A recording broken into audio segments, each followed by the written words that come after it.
عليكم ورحمة الله وبركاته. طبعا انتوا متعودين ان مس ايمان بتنزل دروس، حاجة تخص منهج جديد، الكلام ده كله. لا، النهارده بقى هننزل مشكلة، او مش نقول مشكلة بقى، هو حاجة محيرة الامهات واحنا نقول حلها. ام تيجي يا مس، ابني والله بيذاكر ومش عارفة مس فيه إيه بالظبط، المعلومة بتطير منه في ثانية. يا مس ابني مش عارف، كل ما يجي يذاكر يا ماما زهقت، يا ماما مش عارف، يا ماما دماغي صدعت. ايه الحل؟ ايه المشكلة يا مس؟ ابني مثلا بياخد الدرس ومش عارفه فيها بالظبط، يروح البيت ينسى. بصي، المشكله مش في ان ابنك ما فهمش كويس من الدرس، او مش في ان ابنك ما استوعبش كويس، هو المشكله ان ابنك الغذاء بتاعه مش كويس. طب ونصلحه ازاي ده؟ النبي صلى الله عليه وسلم كان هو السبب، قال لنا على حاجتين لو عملتيهم والله ان ابنك هيبقى زي الفل، لا يعاني من صداع ولا من تعب ولا من مغص ولا من الم ولا من ارهاق ولا من اي شيء من الحاجات دي كلها.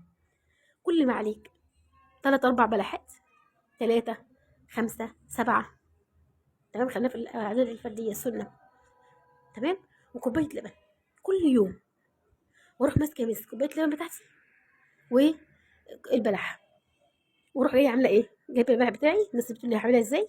هتجيبي البلح بتاعك بالشكل ده كده، ادي واحد، هنحط مثلا 3 كفاية، ادي 2، ماشي، طبعا غسلينه كويس، ادي 3، خلاص، واجيب كوباية اللبن بتاعتي، واروح ايه، اروح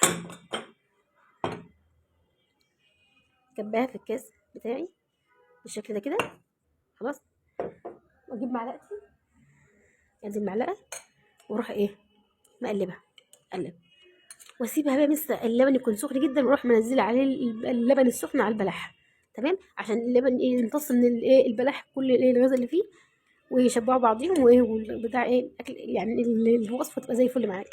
خلاص، قلبت خلاص وزي الفل اهو يا بس، اروح جايه عامله ايه، ممكن بقى دي خلاص، اروح جايه عامله ايه، اسقيهم لابني امتى؟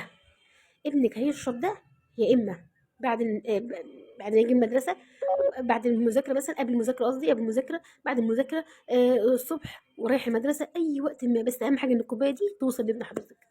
خلاص، وان شاء الله باذن الله هقول لكم حاجه تانية كده حلوه قوي، احلى من دي كمان، وصفه حلوه جدا جدا للناس اللي دايما بتعاني، ان ابني بيعاني دايما بتعب، بارهاق، الكلام ده كله، وصفه حلوه جدا جدا جدا، مش هيعاني بمغص بعديها اقسم بالله ابدا، ولا بتعب ولا ببطن ولا صداع ولا الكلام ده كله، دي غير دي كمان.